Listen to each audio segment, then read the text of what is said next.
Okay, YouTube. So this is the Samsung Galaxy Z Flip 7. I done had this device for about 48 hours now. So I just want to give y'all a quick first impressions, all my early thoughts. Now, if you guys are watching this video and you're not familiar with the Samsung Galaxy Z Flip series, this is basically a device that could go from, as you can see, clamshell, as you can see right here, clamshell style phone with a cover display right here, nice big cover display, and you can actually flip it open like so. And that's the trick. That's what you got going on. A device that you can have closed, or you can have closed and flip open, or you can have open and go ahead and close it up like so. This is the trick. This is why they call it the flip.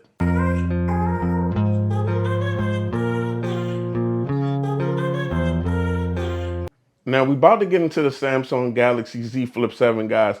But do me a favor, make sure y'all subscribe to my YouTube channel. I'm trying to grow the channel. And as the channel get bigger, the content is going to get better, I promise. Now, as I've owned previous flip devices, one thing about this device is, because it does that trick where it can flip open and flip close, it's basically a device cut in half. It has a hinge in the middle. So certain things on this device have suffered since the beginning of time, because we on the Flip 7, they started with the Flip 1. So we done had like 7 flips.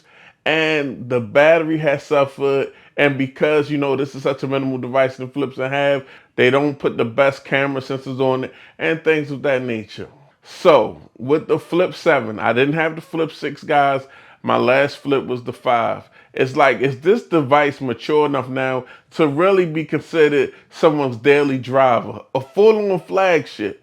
Now, that question is going to take a while to answer. Full-on reviews, really digging into this device, battery life test, things of that nature. But I can see this thing going in a good direction so far. First and foremost, I'm definitely feeling the cover display. Shout out to Motorola, they did it first, but I prefer Samsung and One UI. So, I'm glad that now that the flips that I like, we got the full-on cover display that goes around the cameras and everything, things of that nature, and is almost bezel-less. This is a gorgeous device, especially in this blue color. This shadow blue, guys, or this blue shadow is like almost like a Pepsi blue to me. And I mean, I just love this color. As you can see, look at the back. It's like got a gradient look to it. Just a gorgeous device. But that being said, without using a couple tricks, you can't do a whole lot on the cover display except for put some nice widgets there. To me, that's enough. I'm not really going to be scrolling or using Twitter on the cover display of the flip, but I think it's a nice big cover display, something nice to look at, and they got a nice little selection of widgets for you to put up here to actually make it usable, like an alarm, the weather. This is enough to know if you got a notification, do you need to open your phone, or is it something that could wait till later, or something that you don't even have to address. And I feel like that's what the cover display do to you. You look at it, okay, I got a notification, all right, boom, that notification, I don't even need to respond.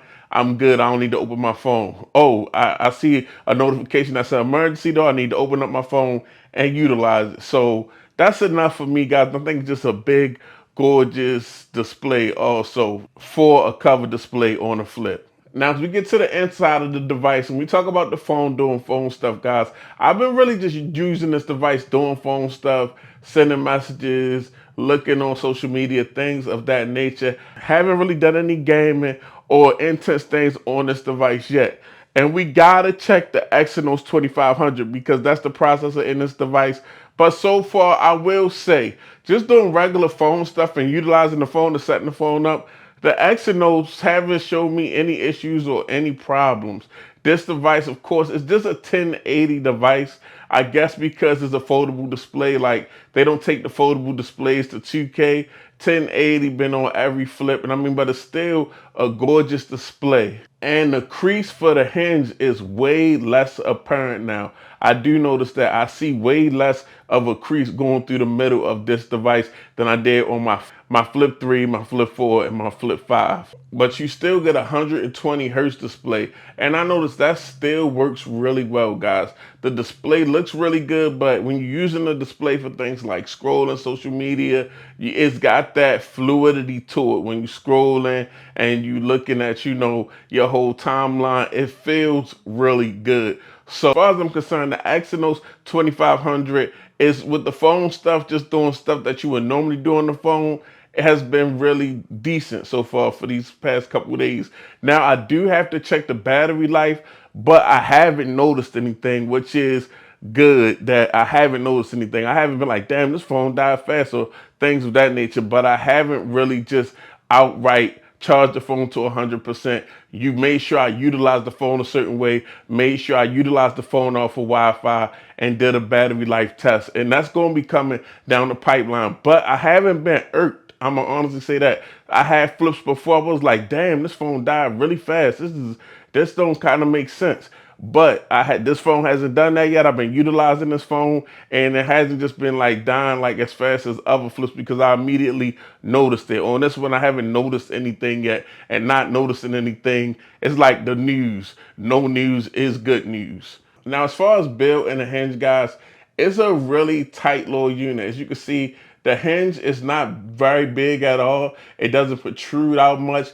As you can see, it's nice and closed. I had some flips before where you could actually see through this area, but you can't. So it's a nice quality build, guys. It feels nice and tight. When you open it and closing the hinge, it has a snappiness to it that like reassures you that this is a durable device. Also, now this is a 6.9-inch screen.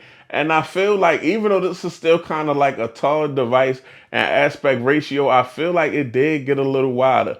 Coming from my Flip 5, I felt like my Flip 5 was really skinny. This one feels a smidget wider, so it just feels a little bit better as far as an aspect ratio when you open it up of like a slab of glass, like a normal phone.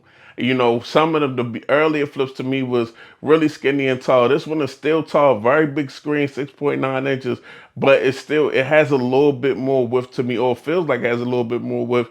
It doesn't seem as awkward. So putting it more in line with a true flagship type device when you open it up. Now, as far as these camera guys, we got 12 megapixel ultra wide, 50 megapixel wide. And I feel like the camera guys, I never had a 50 megapixel on a flip. So having a 50 megapixel sensor on a flip is different for me. Now I've snapped a couple shots, some decent just point and shoot shots coming from this device. It's nothing groundbreaking, and I'm gonna be honest with you guys. Now, as far as me and smartphone photography, I feel like smartphone photography is all about just processing and whatever the phone does after the device take the picture. Because now I'm gonna be honest with y'all, it's just all in what you like or what you prefer. I think this can take some decent pictures and definitely take some decent video. Not the best, it's not a super multifunctional camera like the S25 Ultra, but you can get some pictures and you can get some video and you can be satisfied with them. I don't take smartphone cameras too much further than that because I feel like the really high expectations, they need to actually put bigger sensors and smartphones, like as far as the camera go. You have to have a physically bigger sensor to really get the kind of camera expectations a lot of people are looking for. And smartphones just aren't for that. But you can get some good pictures, pointing and shooting, and you can get some good video. But I will say the way that you utilize this device makes it a lot of fun, and this makes for one of the best selfie cameras on the market. Yes, your 50 megapixel main sensor can be used for a selfie camera because of this form factor. So that's really cool and really dope.